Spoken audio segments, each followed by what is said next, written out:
Hello everyone, welcome to Sneha History Classes. I hope you all are doing well. आज इस video में हम बात करने वाले हैं reforms of Lord William Bentinck. बहुत ही इंपॉर्टेंट टॉपिक है बैच बीए के स्टूडेंट्स के लिए, मास्टर्स के लिए, और अगर आप कोई भी कॉम्पिटिटिव एग्जाम्स की तैयारी कर रहे हैं तो उसके लिए बहुत ही इंपॉर्टेंट टॉपिक है। अगर आपको इससे रिलेटेड स्टडी मटेरियल चाहिए तो वो आपको मेरे टेलीग्राम चैनल पे मिल जाएगा, और उसका लिंक जो है वो आपको मेरे इसी वीडियो के डिस्क्रिप्शन बॉक्स में मिल जाएगा। और अगर आप मेरे चैनल पे न्यू हैं तो please do not forget to subscribe my channel. तो चलिए शुरू करते हैं, बहुत कुछ है जानने को। तो देखिए, लॉर्ड विलियम बेंटिक का जो टाइम पीरियड है इंडिया में वो था 1828 से 1835 तक। और काफ़ी एज अ पर्सनालिटी अगर हम देखें विलियम बेंटिक की, तो काफ़ी benevolent kind of a person he was peace loving and काफ़ी लिबरल एटीट्यूड था। एंड ये पहले ये एज अ गवर्नर रह चुके थे मद्रास में इन 1803 में। एंड इसके बाद वो इंडिया में आते हैं 1828 में, और तब बनते हैं गवर्नर जनरल। एंड और जब वो इंडिया में आते हैं तो वहाँ से आप देखेंगे इंडिया एक न्यू फेज़ में एंटर करता है, ठीक है। एंड उसके पीछे देखो, काफ़ी प्रॉब्लम्स तो वो ऑलरेडी फेस कर रहे थे। ट्रेजरी खाली थी, फाइनेंशियल प्रॉब्लम्स थी, तो उनका एक तो फोकस था कि जो कंपनी है उसको वापस से ट्रेजरी उसकी फिल करनी है। और एज अ पर्सन, बिकॉज वो लिबरल थे और पीस लविंग थे, तो आप देखोगे सोशल चेंजेस वो काफ़ी सोसाइटी में आप देखोगे काफ़ी चेंजेस वो लेकर आए हैं। और वो ये मानते थे कि जो एक रूलर होता है, ठीक है, वो अपने लोगों के लिए उसको सोचना चाहिए। ही शुड उनके जो लोगों का वेलफेयर है, उनके सब्जेक्ट्स का, उसके लिए ख्याल रखना चाहिए, मतलब लोगों के हित के लिए काम करना चाहिए। अगर समाज में कुछ बुराइयां हैं तो रूलर की ये जिम्मेदारी बनती है कि उसको वो ख़त्म करे। और वो जो कुछ कैरेक्टरिस्टिक्स है वो आपको विलियम बेंटिक में भी देखने को मिलेंगे। और तभी जब वो गवर्नर जनरल बनते हैं तो वो सोशल रिफॉर्म्स ऐसे लेकर आते हैं जिसमें वो इन सारी चीज़ों के ऊपर बात करते हैं और उसको रिमूव करने के लिए भी कोशिश करते हैं। वो हम आगे पढ़ेंगे। एंड सबसे पहले हम इनके सोशल रिफॉर्म्स पे ही डिस्कस कर लेते हैं क्या थे, ठीक है। सो देखिए, एक रीज़न ये है कि क्यों सोशल रिफॉर्म्स इंडिया में हो रहे हैं, उसके लिए आपको वर्ल्ड में क्या हो रहा है, इंग्लैंड में क्या हो रहा है, वो समझना ज़रूरी है। देखिए, ऐसा नहीं है कि कोई भी चीज़ होती है तो इंडिया में इमिडिएटली हो गई, ठीक है। अगर विलियम बेंटिक के एटीट्यूड में एक चेंज आ रहा है तो उसका बहुत बड़ा रीज़न ये है कि उनकी कंट्री में क्या हो रहा है। सो ऐसा माना जाता है उस समय इंग्लैंड में रिफॉर्म चल रहा था। And people had witness the Catholic emancipation, abolishing of slavery and the passage of the reform bill. तो ये सारी चीज़ें ऑलरेडी वहाँ पे हो रही थी, तो सेम एटीट्यूड लेकर वो विलियम बेंटिक इंडिया में आते हैं और वो लोगों के लिए कुछ चीज़ें, कुछ बेटरमेंट के लिए ट्राई करते हैं। And he was the first governor general to act on the principle that the first duty of the British government was to promote the welfare and happiness of the people of India and not simply to extend the territory। तो यहाँ पे ये ऐसे पहले governor general हैं जो यहाँ पे ये सोच रहे हैं कि लोगों की खुशी के लिए, लोगों के हित के लिए भी हमें काम करना चाहिए, सिर्फ हमें कैप्चर नहीं करना है, लोगों के लिए भी करना चाहिए। तो ये इनकी जो रिफॉर्म्स हैं, जो भी स्टेप्स उन्होंने आगे लेकर आए हैं, उसमें आपको बखूबी देखने को मिलेगा। पहले हम सोशल रिफॉर्म्स की बात करते हैं। तो देखिए, आप लोगों को पता है कि जो इंडियन सोसाइटी है उसमें काफ़ी प्रॉब्लम थी। कुछ ऐसे रिचुअल्स थे, कुछ ऐसे कस्टम्स थे, बहुत ही इनह्यूमन थे, ठीक है। और जो है लोग उससे, कुछ लोग तो काफ़ी उससे परेशान थे। तो उनमें से कुछ प्रॉब्लम्स के ऊपर आप देखेंगे जो विलियम बेंटिक है उन्होंने फोकस किया। तो पहले हम बात करेंगे प्रोहिबिशन और abolition of Sati and cruel rights. देखिए, सती जिसको नहीं पता है उनको मैं बता दूं कि बेसिकली होता क्या है कि जब एक पति, मतलब हस्बैंड वाइफ में जब एक हस्बैंड की डेथ होती है तो जो उसका फ्यूनरल पायर होता है, ठीक है, जो उसका चिता होती है, उसकी चिता की अग्नि में ऐसा माना जाता है कि जो उसकी बीवी है उसको भी अपनी जान देनी होगी, ठीक है। सो ये कस्टम ऐसा नहीं है कि मॉडर्न टाइम में आपको देखने को मिलेगा, ये एंशियंट टाइम से मतलब this custom was in woke. Specially Gupta period में आप देखेंगे कि सती जो प्रैक्टिस थी वो बहुत ज़्यादा वोग में थी। शुरुआत में तो ऐसा होता था कि जो अपर क्लासेस की जो लेडीज़ होती थी उनको बेसिकली अपनी डिग्निटी को, अपनी रिस्पेक्ट को बचाने के लिए वो सती करती थी। पर बाद में क्या हुआ, जो सोसाइटी है, जो उनके फैमिली वाले हैं, वो उनको फोर्सफुली करवाने लगे। तो जब तक तो विलिंगनेस थी तब तक ठीक था, बट जब लोगों को फोर्स किया जाने लग गया, जब जो बीवियाँ उनको फोर्स किया जाने लग गया औरतों को, तो वहाँ से प्रॉब्लम शुरू होती है। तो ये एक बहुत ही ऐसी क्रूअल प्रैक्टिस थी जो आप देखेंगे बंगाल में और नॉर्दर्न इंडिया के बहुत से, इवन मतलब पूरे इंडिया में आपको देखने को मिलेंगे। इट वाज इन वोग। सो ये थी ये प्रैक्टिस, और काफ़ी इनह्यूमन प्रैक्टिस थी, और ये सेम चीज़ जो है विलियम बेंटिक को भी बिल्कुल पसंद नहीं आई। और आगे चलकर बेसिकली रीज़न ये होता है कि लोग जो हैं, रिश्तेदार जो हैं, वो प्रॉपर्टी के लालच में लड़कियों को ज़बरदस्ती सती, जो विडो है उसको ज़बरदस्ती सती करने के लिए बोलते थे। तो यहाँ से प्रॉब्लम क्रिएट हो जाती है। और ये जो है आप देखेंगे 1818 में there was no less than 839 cases of sati in Bengal Presidency. तो आप देखिए इतने सारे केसेस जो हैं वो सामने आते हैं। 1828 में there were 772 cases, and enlightened Indian reformers led by Raja Ram Mohan Roy urged William Bentinck to take necessary steps. तो यहाँ पे आप देखेंगे सोशल रिलीजियस रिफॉर्मर्स हुए हैं मॉडर्न पीरियड में, जिन्होंने ये सारी इविल प्रैक्टिसेस के अगेंस्ट अपनी वॉइस रेज करी है। उसमें से एक बहुत ही इंपॉर्टेंट थे राजा राम मोहन रॉय, जिन्होंने ब्रह्मो समाज की भी स्थापना करी थी। तो उनकी जो सिस्टर इन लॉ हैं उन्होंने भी सती किया था, जिसकी वजह से वो काफ़ी डिस्टर्ब थे और वो चाहते थे कि ये जो क्रूअल प्रैक्टिस है वो पूरी तरीके से ख़त्म हो जाए। तो यहाँ पे वो विलियम बेंटिक भी उनका सपोर्ट करते हैं, और मतलब इस प्रॉब्लम का सोल्यूशन लेके कोशिश की जाती है, इसको लेकर आया गया। और जो राजा राम मोहन रॉय के व्यूज़ हैं उसको काफ़ी आप देखेंगे न्यूज़, जो प्रोग्रेसिव इंडियन न्यूज़पेपर्स थे उस समय वो पब्लिश किए जाते हैं टू मेक श्योर कि जो लोगों के अंदर अवेकनिंग क्रिएट हो, अवेयरनेस क्रिएट हो कि ये प्रैक्टिस कितनी गलत है। और जो विलियम बेंटिक है ही provided the necessary legislative corrective. तो जो उनके हाथ में था, बेंटिक के हाथ में, वो अपनी तरफ से कर रहे थे।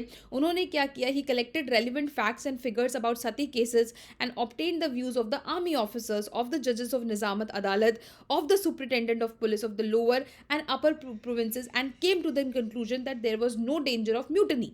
तो पहले तो उन्होंने मेक श्योर किया कि अगर हम सती के खिलाफ कोई स्टेप लेते हैं तो क्या जनता रिवोल्ट तो नहीं कर देगी। तो उसके लिए जो है उन्होंने आर्मी ऑफिसर का व्यूज़, जो निजामत अदालत के जज हैं उनका व्यू, इसके बाद जो सुपरिटेंडेंट ऑफ पुलिस है, सबसे व्यूज़ लेकर ये जब मेक श्योर हो गया कि कोई डिस्टर्बेंस क्रिएट नहीं होगी अगर हम इसके अगेंस्ट कोई स्टेप लेते हैं, तो फाइनली जो है लॉर्ड विलियम बेंटिक जो है पास करते हैं बंगाल सती रेगुलेशन।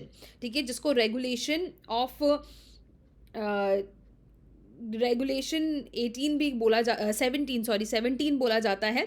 ठीक है, 1829 में, I will again repeat, the Bengal sati regulation 17 जिसको बोला जाता है। ठीक है, ये 1829 में पास किया जाता है लॉर्ड विलियम बेंटिक द्वारा, और जिसमें जो है, जिसके अकॉर्डिंगली जो sati abetment of sati were declared criminal offences. तो 1829 का ये जो रेगुलेशन था उसके बाद जो है इसको क्रिमिनली एक ऑफेंस माना जाता है सती को। And as stated above in this noble work, Bentinck receive the hearty support of Raja Ram. और ऑब्वियसली राजा राम मोहन रॉय तो खुद चाहते थे इस चीज़ को ख़त्म करना, और उनको सपोर्ट मिल जाता है विलियम बेंटिक का, तो दोनों मिलकर ये चीज़ें पॉसिबल हो पाती हैं।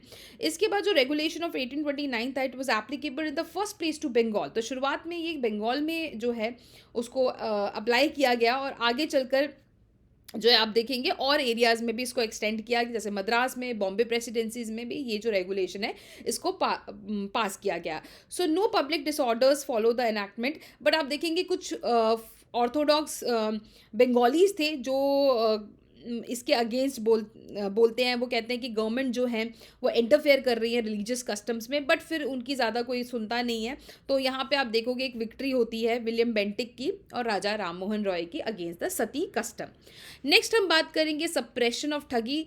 ठीक है, तो इसमें क्या होता है, ठग्स, आप जो ठग्स होते थे, ठीक है, दे वर अ ब्रदरहुड ऑफ असैसिन्स। ये लोग क्या करते थे, जो भी लोग पिलग्रिमेज के लिए जा रहे हैं, कहीं जा रहे हैं, वो भेस बदल के ये लोग आते थे। ठीक है, मर्चेंट का भेस बदल लेते थे, आपस में इशारों में बातें करते थे, इनके अपने सीक्रेट जार्गन्स होते थे, साइंस होते थे।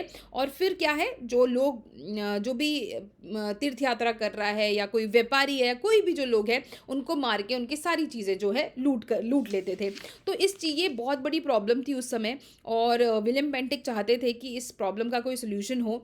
तो with in a period of 6 years over 2000 thugs were arrested. तो पूरा इन्होंने सर्च पार्टी भेज दी और बहुत सारे ठग्स को अरेस्ट किया गया, एंड ज़्यादातर लोगों को तो मार दिया गया। एंड इसके बाद कुछ लोग जो जिनमें इम्प्रूवमेंट की गुंजाइश थी, तो उनके लिए क्या किया गया, विलियम बेंटिक ने एक इंडस्ट्रियल स्कूल ओपन किया जबलपुर में, मध्य प्रदेश में, और वहाँ पे इनको कुछ यूज़फुल क्राफ्ट जो है वो सिखाई जाने लग गए, जिससे कि आगे चलकर वो काम करके अपना जो भी है रोज़ी रोटी अपनी कमा सके, जिससे कि उनको ये इस तरीके का लूट एंड प्लंडर ना करना पड़े।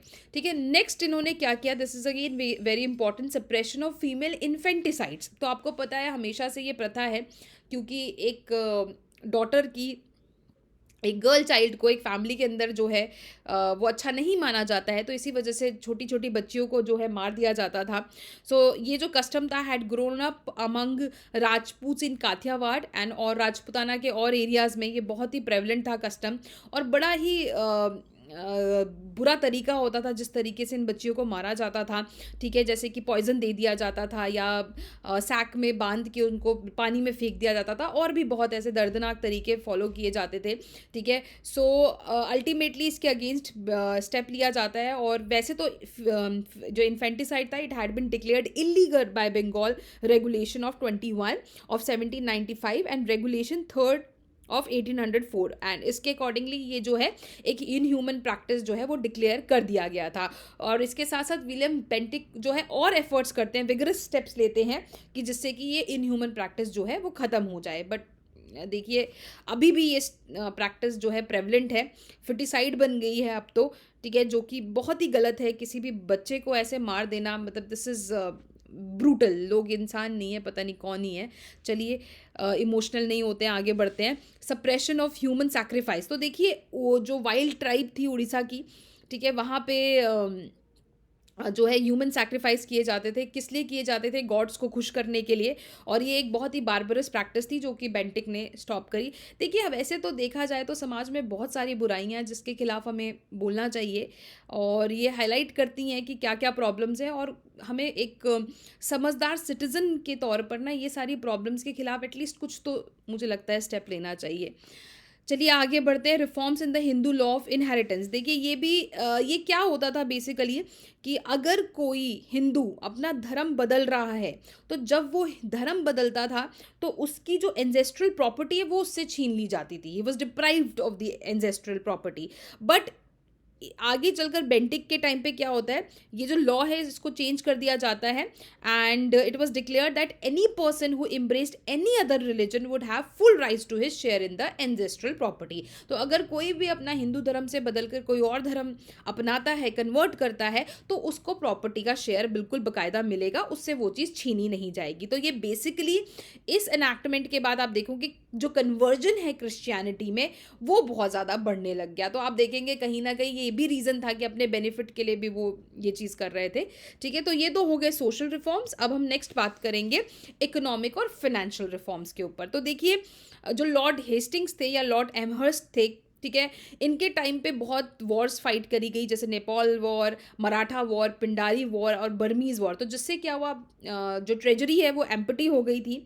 और जब विलियम बेंटिक गवर्नर जनरल बनते हैं, so he inherited a deficit of ₹1 crore. तो पहले ही कमी चल रही थी 1 करोड़ की, काफ़ी बर्डन था। तो इसकी फील्ड में इन्होंने क्या किया, Bentinck for providing viable financial structure he constituted 2 committees. तो 2 कमिटीज़ बनाई उन्होंने, एक थी मिलिट्री और दूसरी थी सिविल, और जिससे कि जो कि various they can take various aspects of income and expenditure of the government and to suggest measures for improvement. कि ये दोनों कमेटी देखे कि क्या प्रॉब्लम है, कैसे बढ़ाया जा सकता है, एंड जो है उससे रिलेटेड जो है मेजर्स जो है सजेस्ट करे गवर्नमेंट को। सो इन कमिटीज़ की रिकमेंडेशंस के बेसिस पे कुछ चीज़ें जो हैं लॉर्ड विलियम बेंटिक ने कुछ मेजर्स पास किए, वो हम डिस्कस करते हैं वन बाय वन।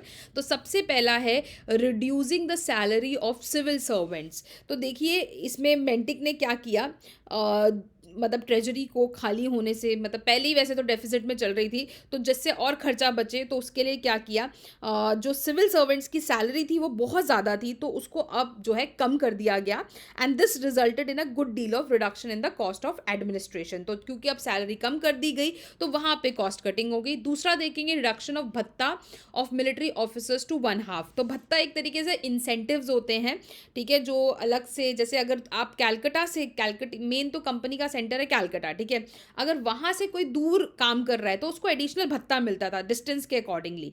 तो अब यहाँ पे क्या किया गया, जो भत्ता था वो अब देखेंगे आप जो of military officer station within 400 miles of Calcutta was reduce to half, तो वो अब जो है कम कर दिया गया भत्ता, तो वहाँ से भी कॉस्ट कटिंग हुई।